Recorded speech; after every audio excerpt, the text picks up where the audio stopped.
इस वीडियो में class 10th math के लिए कुछ इंपॉर्टेंट क्वेश्चन स्टडी करने वाले हैं जो area related to circle chapter से होगा। तो पुरानी बुक्स में अगर देखोगे तो एक्सरसाइज 12.2 के 3, 5, 6, 7, 9, 8 एंड 11 ये सारे क्वेश्चन इंपॉर्टेंट है। बट इसमें 3 क्वेश्चन एक जैसे हैं, 5, 6, 7 ये कुछ एक ही पार्ट जैसे हैं। तो आ जाओ हम इसमें सबसे पहले वैसे समझ लो 3 चीज़ें इसमें फाइंड आउट करनी आती है। लेंथ ऑफ आर्क, जैसे यहाँ अगर पूछे लेंथ ऑफ आर्क इस फिगर में, तो ये जो ए से बी ये पूरी ये लेंथ, सिर्फ इतनी लेंथ, ये लेंथ ऑफ आर्क कहलाती है। सेगमेंट पूछे तो देखो ये जो ये वाला पार्ट है ये पूरा, ये क्या कहलाएगा? सेगमेंट कहलाएगा। और अगर सेक्टर पूछता तो देखो यहाँ से ए ओ बी और ये पूरा क्या कहलाएगा? आपका सेक्टर कहलाएगा। तो आइए 3 ही चीज़ें होती हैं निकालनी इसमें।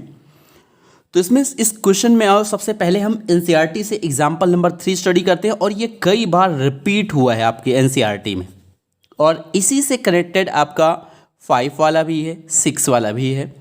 तो आओ हम सबसे पहले एग्जाम्पल नंबर 3 स्टडी करते हैं। इसने कहा ये जो फिगर है, इस फिगर में ये AOB 120 दिया हुआ है और मुझे यहाँ क्या करना है? इस सेगमेंट का एरिया निकालना है। तो स्टूडेंट सबसे पहले ये सेक्टर का निकालना होगा। तो सेक्टर का एरिया कैसे लिखते हो यहाँ मैं लिखने जा रहा हूँ, वो समझ लो। अब मैं सॉल्व करने जा रहा हूँ। तो यहाँ सबसे पहले आप निकाल लो, क्योंकि इतना ये रेड कलर से कर दिया मैंने, इसी का आपको निकालना है एरिया इस क्वेश्चन में। तो आप पहले एरिया ऑफ सेक्टर निकाल लो। सेक्टर कौन सा सेक्टर है? वो ओ ए, इसको वाई मान लिया, वाई बी, इट मीन्स ये पूरा ओ ए वाई बी। तो फार्मूला क्या लिखते हैं सेक्टर के एरिया के लिए?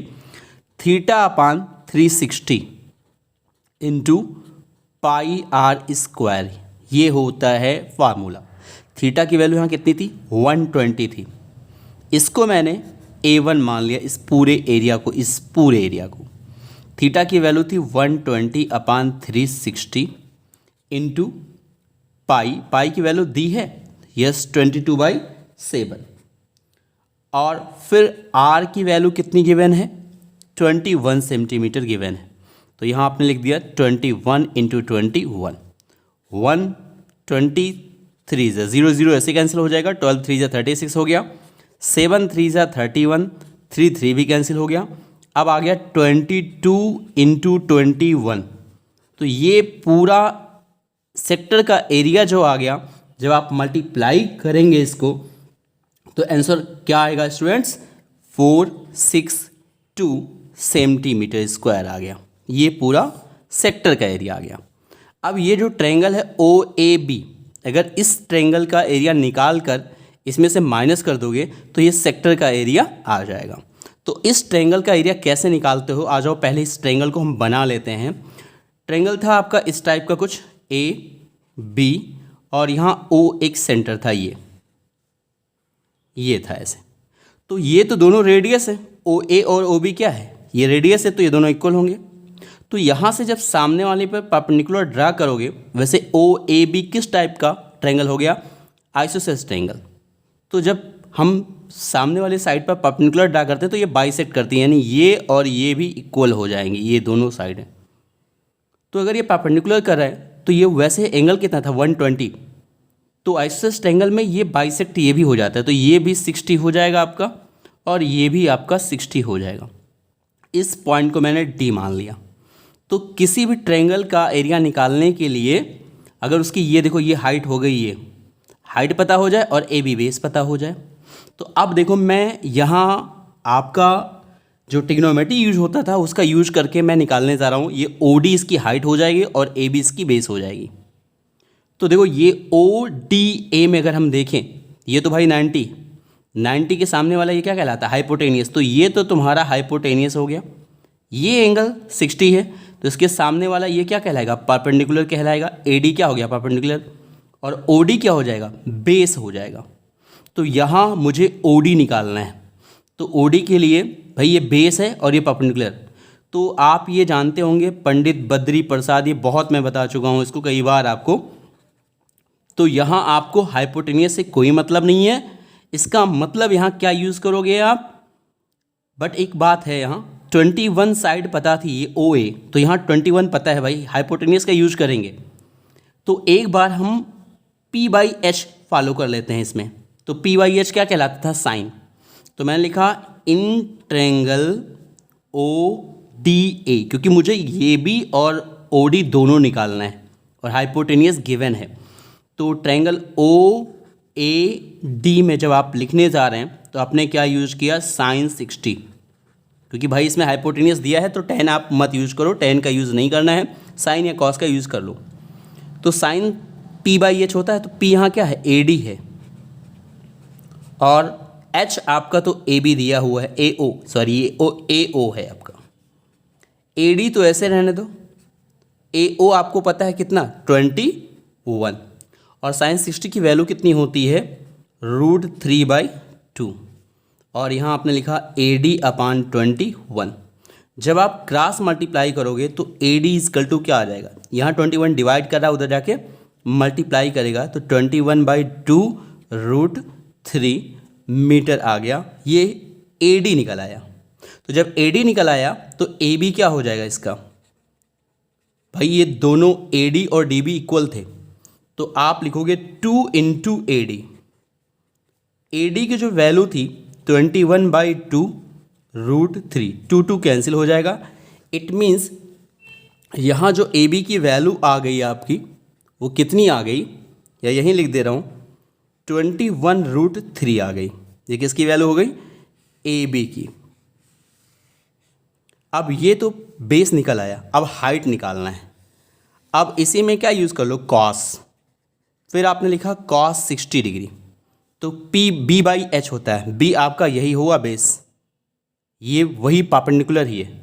तो अब आप लिखते हो बेस अपान दिस, तो लिखोगे ओ डी अपान हाइपोटेनियस क्या है? ए ओ ही है, और कॉस 60 की वैल्यू जो होती है 1/2 होती है।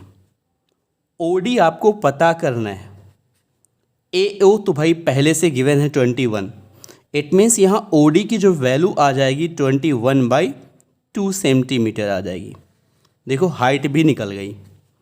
अब आप जब area of triangle O A B की बात करोगे तो क्या आएगा? 1/2 बेस ए बी हो गया आपका, और हाइट बी ए लिखो या ए बी लिखो, हाइट ये आपकी ओ डी हो जाएगी, जिसको मैंने ओ डी माना है, ये हाइट इंटू ओ डी। आप बी ए निकाल चुके हो 21√3, और हाइट जो आपने ओ डी अभी निकाली है 21/2, मल्टीप्लाई करो तो 441/2 जा 4 √3 सेंटीमीटर स्क्वायर आ गया। किसका? इस ट्रायंगल का।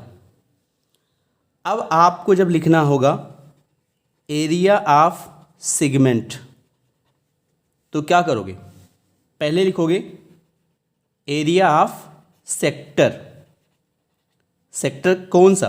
मैं यहाँ जगह नहीं है, थोड़ा यहाँ लिख दे रहा हूँ, O A Y B, O A Y B minus area of triangle कौन सा? O A B, O A B. तो ये आप पहले यहाँ निकाल चुके थे, जिसको A1 नाम दिया है, 462 माइनस, और ट्रायंगल का एरिया निकाला है 441/4√3। यही आपका आंसर आ गया। एक बात और, इसी टाइप का और एक क्वेश्चन आता है, याद रखिए बोर्ड एग्जाम में इन दोनों में से एक ना एक आता है। यहाँ 120 नहीं दिया रहेगा, क्या दिया रहेगा? 60। तो सारा और बाकी यही रहेगा, बस यहाँ अगर 60 दे देगा तो जब यहाँ बाइसेक्ट, जैसे 120 था तो बाइसेक्ट किया तो ये 60 हो गया, आधा आधा। जब ये 60 रहेगा तो ये कितना हो जाएगा? ये 30 हो जाएगा, ये 30 हो जाएगा। बाकी सेम रूल यही फॉलो करोगे, बिल्कुल सेम यही फॉलो करोगे। पॉइंट 2 में क्वेश्चन नंबर 5 है। जैसे मैं यहाँ 60 की बात कर रहा था, तो देखिए ये मैंने क्वेश्चन लिख रखा है, बट 3 चीज़ें पूछी गई हैं। तो देखो एरिया ऑफ सेगमेंट यहाँ पूछा गया है, तो वो तो जैसे मैंने कहा अभी वैसे पता करोगे। बट इसमें एक और चीज़ पूछा मैंने, जैसे इसने बोला था कि 60 डिग्री है, ये 60 डिग्री आपकी है, ये ज्वाइन कर दिया, तो यहाँ से यहाँ तक ये पूछ रहा है, इसको हमने क्या बोलेंगे हम, आर्क। पहले ही क्वेश्चन में बता चुका हूँ। तो लेंथ ऑफ आर्क कैसे निकालते हो, आ जाओ मैं पहला वाला, इसमें जो पहला वाला ये ऑप्शन निकालना है लेंथ ऑफ आर्क, वो मैं बता दूँ आपको कौन सा फार्मूला आप यूज करते हो। लेंथ ऑफ आर्क वही फार्मूला लिखोगे θ/360 इंटू, जब एरिया लिखते हो तो इसका पूरा एरिया का फार्मूला क्या होता है, πr²। लेकिन जब आर्क लिखते हो, आर्क में सर्कमफेरेंस, तो इसका सर्कमफेरेंस का फार्मूला होता है 2πr। बस इतना ही फ़र्क है। अगर यहाँ एरिया ऑफ सेक्टर हो तो यहाँ πr² लिखते हैं, लेंथ होता है तो इसका सर्कमफेरेंस इट मीन्स 2πr लिखते हैं। r यहाँ भी कितना था, 21 ही दिया था रेडियस, तो आप यहाँ थीटा की वैल्यू कितनी थी अब की बार, 60/360 इंटू 2, और पाई की वैल्यू क्या कहीं गिवन है, नहीं गिवन है तो 22/7 लिख लो। आर की वैल्यू 20 रख दी, 0 0 वैसे कैंसिल हो जा, 6 1 जा 6, 6 6 जा 36। अब इसको कैंसिल कर सकते हो, 3 2 जा 6 और 3 7 जा 7, 7 से कैंसिल हो जाएगा, 2 2 से कैंसिल हो गया। ओनली लेंथ ऑफ आर्क कितना आ गया, 22 सेंटीमीटर। दूसरा पूछ रहा था सेक्टर, तो ये जो अभी मैंने इसके पहले एग्जाम्पल नंबर तीसरा बताया, फिर मैं फार्मूला लिख दे रहा हूँ। जब आप एरिया ऑफ सेक्टर लिखोगे तो क्या लिखोगे, ओ ए, इसको चलो वाई मान लिया, तो ओ ए वाई बी, फिर वही θ/360 इंटू πr²। अब आपको पाई 22/7 रखना है, ये आप खुद सॉल्व करेंगे, मैं बस सिर्फ इतना लिख दे रहा हूँ, तो कैलकुलेशन आपको आनी चाहिए। आर की वैल्यू थी 21। तीसरा चीज़ जो मैंने अभी एग्जाम्पल नंबर 3 में बताया कि जब ये 120 होता है तो जब इस पर परपेंडिकुलर ड्रा करते हैं तो ये 30 30 हो जाता है। तो बस जैसे एग्जाम्पल नंबर 3 मैंने बताया, उसी तरह से इसका सेगमेंट आप फाइंड आउट कर लेंगे। जिस तरह से मैंने एग्जाम्पल नंबर आपको 3 बताया, उसी तरह से आपके एनसीईआरटी बुक में से क्वेश्चन एक्सरसाइज 12.2 में से क्वेश्चन नंबर 6 सेम वही सब कुछ दिया है। ऐसे फिगर बनाओगे, यहाँ एंगल 60 बनेगा, और अब की बार रेडियस यहाँ कितना दिया है, 15 दिया है, तो आर की जगह पे 50 यूज करिएगा, थीटा की जगह पे 60 यूज़ करेंगे। तो 6 एग्जाम्पल नंबर 3 की तरह से ये है। लेकिन एक बात है इस क्वेश्चन में माइनर सेगमेंट और मेजर दोनों निकालना है। तो जब आप माइनर निकालेंगे तब तो थीटा की वैल्यू 60 यूज करेंगे, बट आप जब मेजर निकालिएगा, जैसे माइनर तो आप एग्जाम्पल नंबर 3 की तरह से कर लीजिए। जैसे सपोज कर लो कि माइनर यानी एरिया ऑफ माइनर सेगमेंट आपने पता कर लिया, ये कुछ आ गया, सपोज कर लो, मान लो x आ गया। तो जब आपको मेजर निकालना होगा, आप ऐसे लिखिएगा एरिया ऑफ मेजर सेगमेंट। तो आप क्या करिएगा, इस पूरे सर्किल का पहले एरिया निकाल दीजिएगा। पहले लिखिएगा एरिया ऑफ सर्कल यानी πr², आर की वैल्यू इसमें 15 यूज करनी है, और माइनस ऑफ जो माइनर सेगमेंट का एरिया निकाला है, x आपने सपोज कर लिया है, उसको सर्किल के एरिया में से माइनस कर दीजिएगा, तो मेजर सेगमेंट का एरिया भी निकल आएगा। समझ में आ गया कि माइनर पहले निकालिए, उसके बाद सर्किल के एरिया में से उसको माइनस कर दीजिए, तब मेजर सेगमेंट का एरिया निकल आएगा। सेम ऐसे आपका क्वेश्चन नंबर 7 भी है। उसमें भी क्या कहा गया था कि एक कॉर्ड है जिसका रेडियस 12 सेंटीमीटर है। ये तो सेम एग्जाम्पल नंबर 3 की तरह सही है, सेम एग्जाम्पल नंबर 3। इसमें 120 एंगल ही बोला गया है, बस इतना फ़र्क है कि वहाँ रेडियस 21 था, यहाँ रेडियस कितना है 12। तो एग्जाम्पल नंबर 3 की तरह से 6 7 5 ये बहुत इंपॉर्टेंट क्वेश्चन है, तो एक बार ट्राई ज़रूर करिएगा, क्योंकि यहाँ से एक ना एक क्वेश्चन आपको 100% मिल ही जाएगा। आइए अब दूसरा क्वेश्चन स्टडी करते हैं एक्सरसाइज 12.2 से, जो 3 मार्क्स का क्वेश्चन ऑलरेडी आता है आपका। मिनट हैंड या सेकंड हैंड यानी सुई जो होती है वॉच की, एक मिनट वाली होती है, एक सेकंड वाली और एक आवर वाली, यानी घंटे वाली। तो यहाँ क्वेश्चन तीसरे में क्या कहा गया, इन तीनों में से किसी एक से रिलेटिव क्वेश्चन आता है। तो इसने कहा length of the minute hand of a clock is 14 centimetre. तो जब भी मिनट हैंड हो या सेकंड हैंड की जो भी लेंथ दी हो वो यहाँ रेडियस बन जाता है। तो यहाँ रेडियस कितना दिया है, 14 सेंटीमीटर। क्लियर। फिर कह रहा है find the area swept by the minute hand in 5 minute.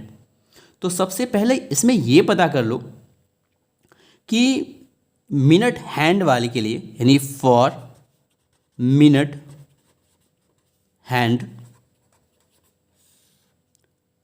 1 minute में कितना एंगल ये रोटेट करेगा।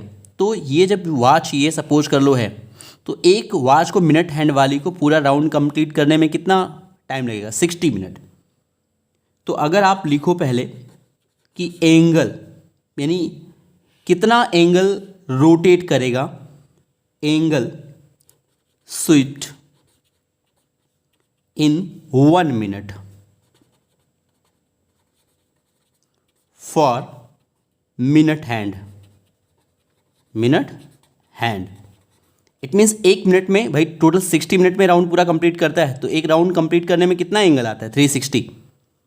तो 60 से डिवाइड कर दो। क्यों डिवाइड कर रहे हैं समझ में आ रहा है, क्योंकि 1 मिनट में मुझे पहले पता करना है, क्योंकि इसने कहा है 5 मिनट में कितना एरिया कवर करेगा, ऐसे पूरा कितना एरिया कवर करेगा। तो पहले 1 मिनट में पता तो कर लो कि कितना एंगल रोटेट करेगा। तो 6 6 36, इट मीन्स इन 1 मिनट कितना एंगल रोटेट करता है, 6 minute. So angle swept by 5 minute या इन 5 मिनट, 5 मिनट में फिर वो कितना करेगा, 5 से इसको मल्टीप्लाई कर दो, 5 × 6, इट मीन्स 30 डिग्री। तो ये आपका थीटा हो गया। अब इसमें एरिया ही तो निकालना था, इट मीन्स क्या निकालना है, सेक्टर, सेगमेंट, सेक्टर निकालना है। भाई मिनट हैंड वाली ये है तो ऐसे रोटेट करेगी, यही निकालना है। तो अब लिख दो area swept by the minute hand in 5 minute is equal to theta upon क्या लिखोगे, 360 into pi are square. Theta की वैल्यू कितनी आई है, 30 डिग्री। 360, पाई की वैल्यू 22/7, आर की वैल्यू कितनी, आर की वैल्यू आपकी यहाँ कितनी फाइंड आउट की आपने, 14। तो 14 इंटू 14 2 बार लिखो, क्योंकि आर का स्क्वायर था। 7 2 × 14 आ गया, 0 ऐसे ही कैंसिल कर दिया। 3 12 × फिर ये किसी से कैंसिल होगा, हाँ 2 6 × 12, 2 3 × एंड 2 7 × मल्टीप्लाई करो तो आंसर कितना आ जाएगा, 7 2 × 14 and 14 1 15 and divide by 3 centimetre square. तो याद रखिएगा, कभी मिनट हैंड के लिए पूछता है, कभी सेकंड हैंड के लिए पूछता है। तो जैसे मैंने मिनट हैंड के लिए कवर किया, वैसे आप सेकंड हैंड क्लॉक के लिए, निडल के लिए भी आप फाइंड आउट कर सकते हैं। तो ये 3 मार्क्स का क्वेश्चन आता है। आइए इसी एक्सरसाइज से एक और इम्पॉर्टेंट क्वेश्चन स्टडी करते हैं जो कई बार रिपीट हुआ है आपके बोर्ड एग्जाम में। Question number 9। तो कह रहा है ये broach is made with the silver wire. एक सिल्वर वायर से कोई ऐसे सर्कल बनाया गया है, डायमीटर जिसमें कितना है 35। तो चलिए मैंने सॉल्यूशन में लिख दिया कि डायमीटर जो है आपका इसका d = 35 mm है। ये पहले गिवन है, mm मतलब क्या, मिलीमीटर। फिर कह रहा था wire is also used in making 5 diameter which divide the circle into 10 equal sectors is shown in figure। ये फिगर बना हुआ है। तो हमें सबसे पहले क्या पता करना है, the total length of the silver wire required. तो ये क्वेश्चन जो कह रहा था, ये जो रेड वाला है नहीं, ये सिल्वर वायर से बनाया गया है और इसमें बीच में 5 डायमीटर हैं, 1 2 3 4 5। ये देखो ये पूरा डायमीटर है, 5 डायमीटर का भी यूज किया गया है सिल्वर वायर के लिए। तो जितने रेड दिख रहे हैं आपको, ये सारे सिल्वर वायर हैं। तो मुझे टोटल जो लेंथ है इस सिल्वर वायर की रेड की, वो पूरी मुझे निकालनी है। तो पहला वाला जो सॉल्यूशन होगा, यानी फर्स्ट वाला, कि total length of silver wire, देखो क्या लिखोगे भाई, 5 तो डायमीटर है तो 5 इंटू डी ऐसे ही हो गया, प्लस ये क्या है, सरकमफेरेंस है, तो सरकमफेरेंस का फार्मूला क्या लिखते हो, 2πr लिखते हो ना। तो एक बात याद रहे, एक डायमीटर में कितने रेडियस होते हैं, 2 रेडियस होते हैं, तो d इक्वल टू 2r लिखा जा सकता है।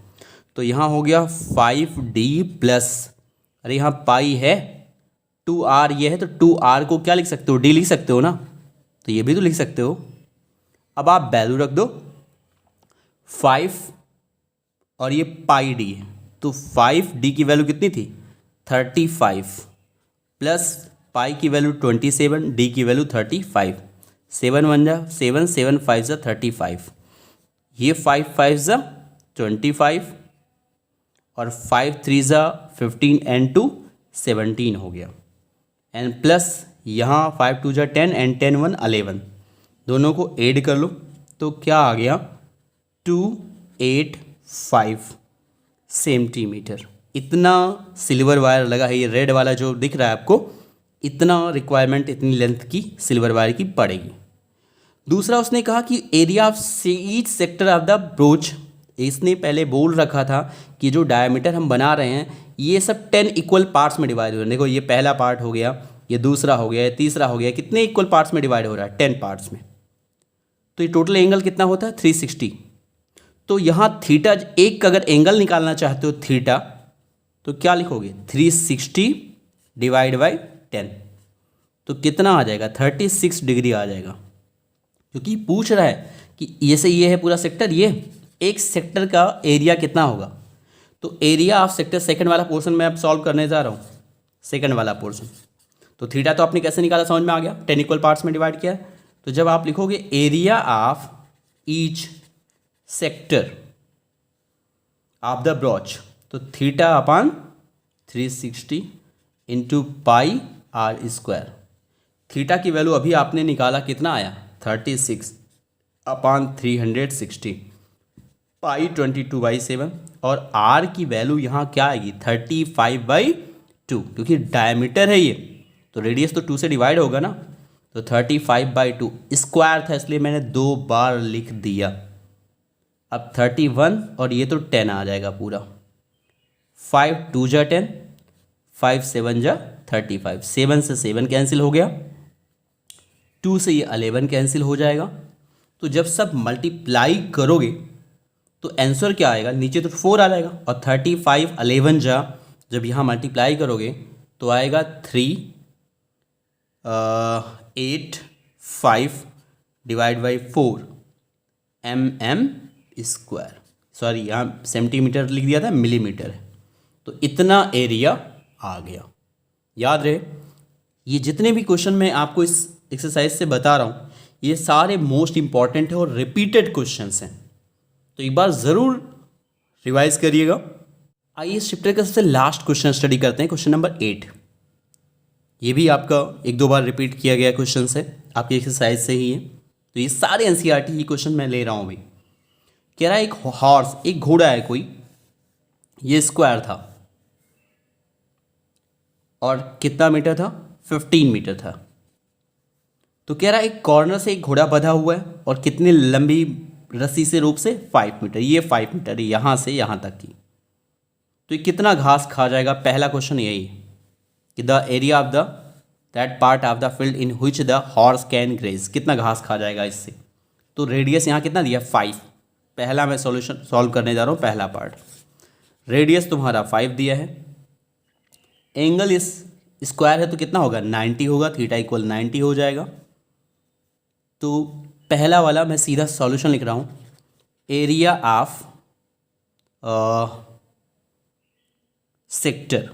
अब आप पूरा ये पूरी लाइन लिखिएगा, area of that part of the field in the which the horse can grass equal to, आप पूरा लिखिएगा theta upon 360 into pi are square. आप ये फार्मूला आप फॉलो करेंगे।